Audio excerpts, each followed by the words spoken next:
Murder Down in Carthage. Copyright 2024 by Cliff Robison.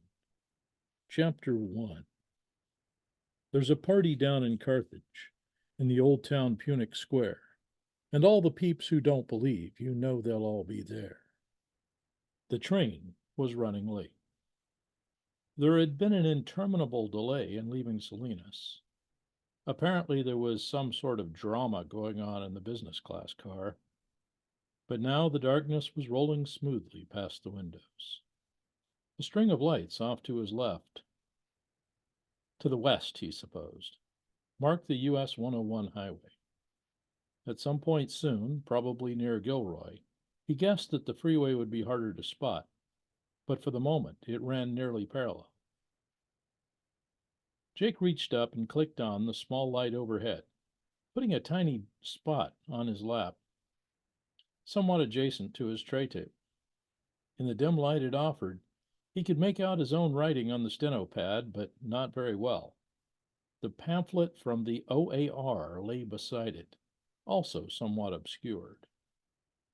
On reflection, he supposed that a trip to the observation car might be more comfortable and would yield a better writing environment.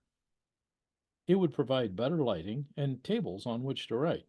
Plus, he could do with a cup of coffee. The coach car was feeling a bit cold. He turned off the light and stood up, rocking slightly with the moving train. It reminded him of his naval service, and his old sea legs were quickly coming back to him, allowing him to walk fairly quickly along the car.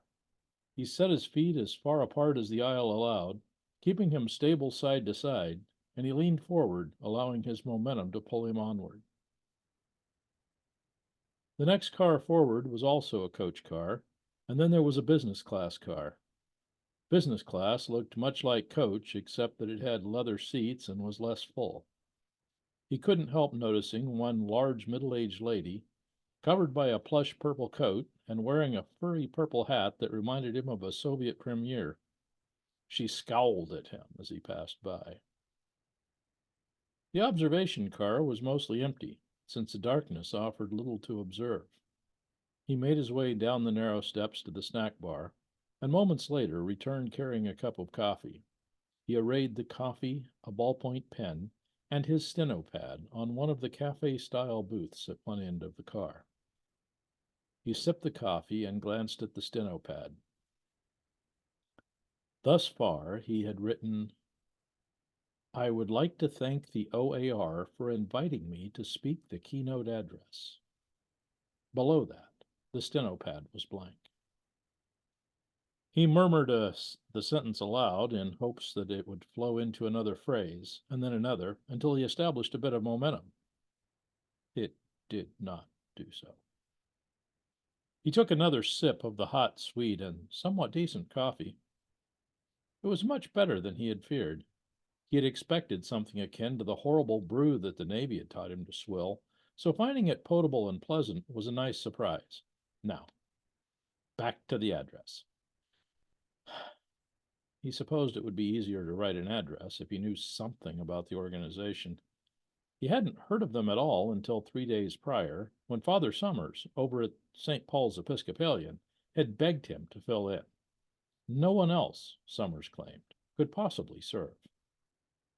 The nature of the emergency that prompted Summers to cancel was not entirely clear, but he assured Jake that it would be the greatest of all favors if Jake could take this one tiny task off of his hands. It seemed like a small thing, a mere 2 nights away from home, midweek, on an old island estate in the San Francisco Bay, all expenses paid, with gourmet meals and the freedom to roam the gardens between sessions. He flipped open the brochure and began to read from it. The organization was founded in 1911, it seems, by an amateur mathematician and admirer of Bertrand Russell. The brochure waxed poetic about the man and his vision without ever actually spelling out the vision itself. "Reading up on the OAR?" asked a friendly voice, slightly gruff but cheerful nonetheless. "Are you one of us?" "Not a member," said Jake, as a tallish man with a walrus mustache slid into the seat opposite. "But I'm to speak at the keynote address." Summers. I'd expected more of an English accent. No, Father Summers had to cancel. He asked me to step in and cleared it with the organizers. My name is Jake Jacobs. SOJ? No more SBC. What gave me away as a pastor? The keynote speakers are always ministers of some stripe. It's a curious, ironic touch. There was a twinkle in his eye that made Jake wonder what he was walking into. You say that as if some sport were involved. Huh. Well, one mustn't take any of this too seriously.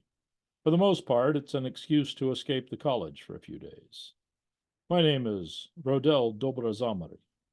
My students call me Dr. D, and my friends call me Rod. So do my patients. I hope you will. Rod, it's a pleasure. Call me Jake. I'm afraid I'm at a slight disadvantage, though. To be frank, I had never heard of the OAR until Summers canceled. Dr. D leaned forward. Roma delinda est, he said. I'm a bit rusty in my Roman history, but I think Cato used to say that Carthage must be destroyed. Well, those of us in Carthage naturally take the opposite side of that question. He laughed. There's a party down in Carthage in the old town Punic Square, and all the peeps who don't believe, you know they'll all be there. A lady at one of the other tables, some distance from the pair, looked at Dr. D and recited another line. They'll party in the evening, till dawn is in the air. As I live and breathe, you're Jake Jacobs. I am, he said. Her face looked familiar, but it was not until she started to walk towards him that it clicked. Lisa Bertrand? From Cabot? Cabot, El Paso, Cersei. We moved around a bit. But that name is now dead to me. I am now Illuminata. Dobra Zimmery slid over to give her room, and she perched beside him. Illuminata McMurray, Doctor of Religious Anthropology. It's a wonder to see you, Lise Illuminata. The name struck Jake as slightly pretentious, which was not how he remembered Lisa. It literally meant the enlightened. He tried not to react. I chose the name when I came to see the truth. My eyes were opened to things that others before me knew so very well. My then husband suggested it, and it's one of the few things of his that I kept. And his last name, I like it better than Bertrand. And, of course, I raised her daughter. We called her Emma Jean, after John Lennon. It took Jake a moment to connect the sound Emma Jean with John Lennon, but then it clicked. The song, Imagine. Of course. Subtle, but effective. I married 3 years ago, said Jake. We're expecting our first. That's why my wife couldn't come along. I'm sure Bryly would have enjoyed meeting you. You two are acquainted, said Dr. D. I never imagined. It is so very small of a planet, so very small indeed. From where exactly do you know each other? We both attended Cabot High School in Arkansas, said Jake. We dated briefly. I don't consider that dating. We went on one dance, and we were in a few clubs together. Drama, yearbook, and physics club? As if. Sorry, no. But pottery? No, it was chess. You were known for finding ways to rook the unwary. And you had a way of using knights in pairs. Yes, that was it, the chess club. I wonder what became of Mr. Halberd. I suppose that somewhere he's still teaching kids how the fianchetto works. Jake smiled at the thought. Going back for the 15-year reunion this spring? Life has spun me too far, she said. I can't go back and be that little girl anymore. Well, since you're both members of the OAR, it appears, or at the very least, you know the fight song, is there any chance you could give me some pointers on my keynote address? Things to add, things to leave out? Oh, Jake, you're the keynote speaker? She said it with a mournful tone, as if she were about to lose a friend. You don't know, do you? She shook her head and pointed at the logo on the back of the brochure. Jake read the name, and it became clear why Father Summers had found a reason to avoid the keynote speech. Organization of Atheist Researchers. Chapter 2. All roads lead to Rome, or else to Carthage, said Dr. Dobrazamari. Hence my Latin remark earlier that Rome must be destroyed. You may be 22 centuries too late, replied Jake as the small boat puttered across the bay. It was a wooden excursion boat, made, no doubt, for sightseeing trips. It was painted white, with red and green trim, none of which was visible in the dark. Jake sat on a hard wooden bench, with Illuminata to his left and Dr. D to his right. He could barely see either in the faint glow that came from the wheelhouse. Rome doesn't literally mean Rome, of course. I could have said Nashville, Geneva, Canterbury, Pirates Cove, or even Constantinople. It's just that Rome already has the aphorism, and it works better in opposition. Rome versus Carthage. That's what it's all about. In other words, we must either believe in God, or else we are compelled to believe in nothing at all. If we, for one moment, open the door to admit even one small angel, or a window to admit even the smallest ghost, then we are in grave danger of it all unraveling, and suddenly we're in Rome singing in the village choir. Illuminata jumped in as Rod stopped. When I had Emma Jean, that's when it occurred to me. There is nothing she could ever do that would lead me to shut her out of my life. I could never say, go away from me and never come back. So I can never see God just shutting his children away from him forever. It just doesn't make sense to me. Jake thought of asking whether everyone is a child of God by birthright. After all, John 1:12 says that one may become a child of God, and one may only become what one is not already. He also thought of pointing out that it is the damned who reject God, and not he them. But before he had time to choose either theodicy, Rod replied. I'm not so sure of that, he said. What if you had another child, and the first was, say, using intravenous drugs, or doing something else that brought danger into the house? I can see, certainly, a mother kicking out an older child in order to protect a younger child. Illuminata was furious with this idea and let Rod know it. She protested that he didn't know her and couldn't judge her maternal skills. Besides, the war on drugs was simply a travesty, and there was no way. Jake got up and walked the 2 steps to the rail, letting the 2 combatants have direct contact without him in the middle. What had Summers dumped him into? Behind them, on the 4th and final wooden bench, sat the middle-aged woman in purple from the train. Apparently, she also was a member of the OAR. Perhaps she was angry, or perhaps she suffered from some sort of ailment that gave her a displeased look. She met Jake's casual glance with an acidic glare, and he turned his eyes back to the foggy haze. A small bus had met them at the Emeryville Amtrak station and had driven them to a nearby dock, where the boat was waiting. It had a tiny wheelhouse, in which a pilot and 1 other man sat. The rest of the boat was a flat wooden deck with an open shelter over hard wooden benches. Jake imagined it had been used on sunny days to show sea life to 6th-grade field trips, or to show tourists around Alcatraz, but it seemed like a poor choice to ferry cold travelers across to an island in the dead of wintry night. For one thing, it lacked heat, and the sea breeze sliced at Jake's jacket. It also lacked any sort of light, compelling the passengers to strain their eyes to see each other. It was uncomfortable to both the body and the soul. The verbal duel soon abated, with Illuminata retiring to sit next to the purple matron, while Rod joined him at the rail. You see, he said, you can take the girl out of Rome, but you can't take Rome out of the girl. She wants the immutable rules of Rome and the freedom from rules found only in Carthage. He gestured vaguely towards Illuminata. That's what's wrong with atheism today. It's all about emotions and what people feel to be true, and how people feel that this is just or that is unjust. They never follow it through to the logical conclusion.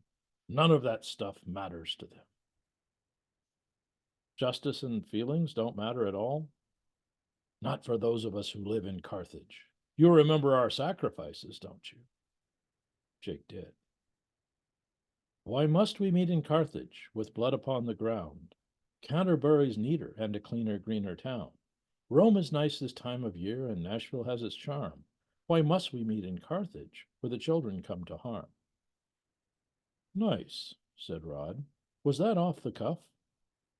Your verse earlier about a party in the old town Punic Square, that must have triggered it. Not bad for off the cuff, but the meter's a little stilted. Won't scan very well at all. And of course, it's the reciprocal of my original theme. As you said earlier, we of Rome must take the opposite side of that question. Touché, said Rod. I am hoist on my own petard. He stared at Jake in the near darkness. I think I like you, Jacobs. The boat nosed up to a dock, scraping along the side. The men in the wheelhouse emerged to throw ropes over the pilings and draw the boat to rest, not bothering with fenders. A gate was open, and a small platform was thrown down for a gangplank. Jake and Rod waited as the purple matron was helped off by the pilot and his partner. She said a few words to each of them, and it quickly became apparent that this was the very worst boat on the planet, and that they were the very worst crew. This was the very worst dock and the very worst bay, and that had she a chance to do so, she'd have had them all to the gallows or the guillotine. Jake offered his arm for Illuminata as she stepped off, but she simply gave him a haughty look and made her way onto the dock. Jake and Rod followed along. I'm not very familiar with the bay, said Jake to Rod, the last person who appeared to be on speaking terms with him. Where are we exactly? Red Rock Island, said Rod, smoothing his greatcoat and gesturing into the fog. Do you see those lights there? I believe so, that string of lights, and some of them seem to be moving rather quickly. The Richmond-San Rafael Bridge, Highway 580. We're nearly beneath it. On a clear day, it would be obvious. And very near, almost right on top of us. Oh, this is the little red island that one can see from the bridge, yes. We bought it a few years ago. Well, there's an agreement in place, you see, with the owners, a complex escrow arrangement. You know how these things are. Jake had no idea at all of how real estate transactions are, and it made no difference to him. I've never seen a dock on this island, he said. There's never been one. It's new, and so is the house at the peak, though we made it with the appearance of age. At some point, there's going to be a fight with the powers that be over the construction of it, and we want to be able to relate it to the old shack that was built here in the 1930s. There's a method in the madness, and a certain madness in the method. I am intrigued, said Jake, as they joined the others in a small motor-drawn carriage. Things like that make me very glad not to be a lawyer. Well, not a lawyer in that sense, said Rod. But you must surely deal with the occasional incident of church law. We Baptists are somewhat lax in our polity, I'm afraid. I can't remember the last time that a bylaws issue arose. No rulings on whether to wear cotton and wool on the same day? No questions over whether eel is kosher or haram? Not debates over how many angels can dance at one time on the head of a pen? Not really things we deal with much. The carriage, an apparently home-built affair, with an underpowered engine, labored around narrow switchbacks as it struggled up the steep hill. It was mainly a metal box with benches on it, very similar in design to the boat that had brought them across the bay. In place of a wheelhouse, there was a transparent plastic partition, and on the other side, a driver. Jake thought he could see a hood extending past the driver, and there did seem to be a pair of headlights, although all they lit up was the dense fog itself. The engine groaned and strained, leading to jerky transitions at each switchback. The driver ground the gears slightly, adding to the noise. Jake wondered why they hadn't built the house lower, or else brought an actual car from the mainland. I don't suppose, said Jake, but he was cut off by the woman in purple. Must you two chatter like magpies? She snapped. This is the very worst place for a conference, and the very worst timing with this weather. Rod turned to Jake. Forgive her, he said. If we were serving German sausage, she would say that it was the very worst. Jake was fairly certain that he heard the woman spit. The rest of the ride was silent, cold, and otherwise uneventful. At last the carriage, if it may be called that, shuddered to a stop beneath a porte-cochere. The driver dismounted and let down the near rail, like a sideways tailgate, and then began helping the passengers down. They were treated to a bit more purple prose concerning the very worst of things as the large lady dismounted. Jake, for all of his weariness at the very worst dialogue, appreciated that she had, at the very least, not slipped into profanity. Rod led the way up a set of stone steps, where an ornate door presented itself. It was immense, carved of a dark wood with a curious grain. It was exceedingly tall, and seemed as if it might be the main gate to an ancient walled city. We arrive at the gates of Carthage, he said, working the door latch and pushing the door open. Let all abandon hope who enter herein. Instead of throngs of Syro-Phoenician pagans clamoring for Roman blood, they found a pleasant marble hallway within, and doorways extending left and right. Jake stood for a moment, getting his bearings, while Rod and the purple lady began removing their coats. The driver of the ersatz carriage dashed in behind them, closed the front door, and extended his arm in front of himself. May I take your coats? He asked. One by one, they piled their cloaks and coverings upon him. Second door to the left, that's where they are. The rest of them, I mean, of you. He vanished, taking the coats with him. The purple lady, now in a purple dress, pushed past the party and proceeded to the designated door. She angrily yanked it open and marched inside. Rod followed. Jake motioned for Illuminata to precede him if she wished, but she simply shook her head at him. Shrugging, he walked in. A fire burned in the immense fireplace, hissing and roaring as it drew air through the stacked wood on the grate and sent its flames dancing up into the flue. It seemed inviting after the chill and dark outside. Two old men sat near it, in blue wingback chairs that were covered in an odd patterned cloth. It appeared to feature tiny yellow birds, or perhaps winged fish, against a background that varied from royal blue to a deep indigo. The general effect was that the chairs had been made to be overly expensive and slightly unsightly. One of the men seemed impossibly old. He was tall and narrow, his skin nearly translucent, and the bones of his hand were clearly visible. For that matter, his veins left little to the imagination, and one of his arteries pulsed weakly in the webbing between his thumb and first finger. The second man seemed impossibly round, as if he were made to be the exact opposite of the first man. Jake's immediate thought, one for which he rebuked himself, were of a cue stick and a cue ball. The two men acknowledged the new arrivals with a dismissive wave of their hands before going back to their drinks and conversations. May I quickly get drinks? Said the servant, who was also the driver, and had just taken their coats. He gave the air of being in a hurry to carry out his checklist of tasks. Scotch and soda, said the purple lady. Light on the soda. And where's the supper? Simmering, he said, with a glance towards the adjacent doorway, where a dining table had been set. The cook and I must make our boat back, and then the second set of servers will be returning shortly. Unacceptable, hissed the purple lady. Gin and tonic, if I may, said Rod. Red wine if you have it, said Illuminata. White if you don't, or a gray zin. Introductions are in order, said the round man. I am Arlie Ashton of the Seattle South College of Technology. He motioned to the thin man. Carlisle Guthrie, he gasped, stuttering a bit too. And before you ask, no, not one of those Guthries. I am Dr. Marcion of the University of California at Salinas, said the lady in purple.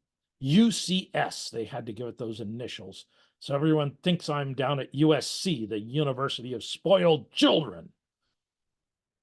Jake recognized the name and almost remarked that she might know one of his parishioners, Dr. Winter. He caught his tongue at the last minute. Dr. Winter might not like his name being dragged into her drama.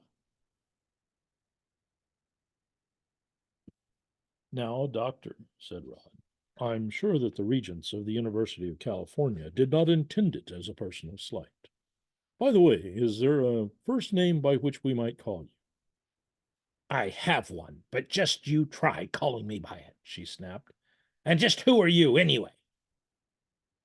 Rodel Dobrazamari of the University of Prague, on loan to the California Institute of Technology. Call me Rod. I am a medical doctor, but for the present time, I teach Italian poets. I doubt they learn much, snapped Marcion. Jake cleared his throat. I'm Jake Jacobs, and please call me Jake. I'm to be the keynote speaker, which I'm told is something of a sacrificial lamb. S.J., gasped Guthrie. SBC, said Jake. I'm standing in for Father Summers. Just like a Jesuit to slip off into the night, said Ashton. Father Summers is Episcopalian, not Jesuit, I'm afraid. Just like a Jesuit not to be one, said Guthrie. Oh dear, you're all starting already, and we haven't even had our drinks, said Illuminata. If you must, call me Nada. I am Dr. Illuminata McMurray of the Los Angeles City University, Northern Arrondissement. We have arrondissements in Los Angeles? asked Marcion with venom in her eyes. Only in the minds of our board of directors. She accepted a glass of red wine from the all-purpose servant. One of them visited Paris once. The servant gave a GT to Rod, offered a scotch and soda to Marcion, and then turned a speculative eye to Jake. Nothing for me, said Jake. If I feel dry before the others return, I'll grab a glass of water from the kitchen.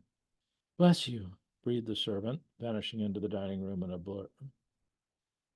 There's way too much soda in this, snapped Marcion, and not nearly enough scotch.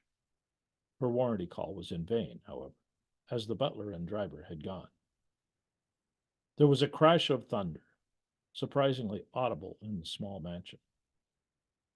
I hope that wasn't something blowing up, said Illuminata. I hope it was that awful boat, and all of them on board, muttered Marcion. They are the very worst.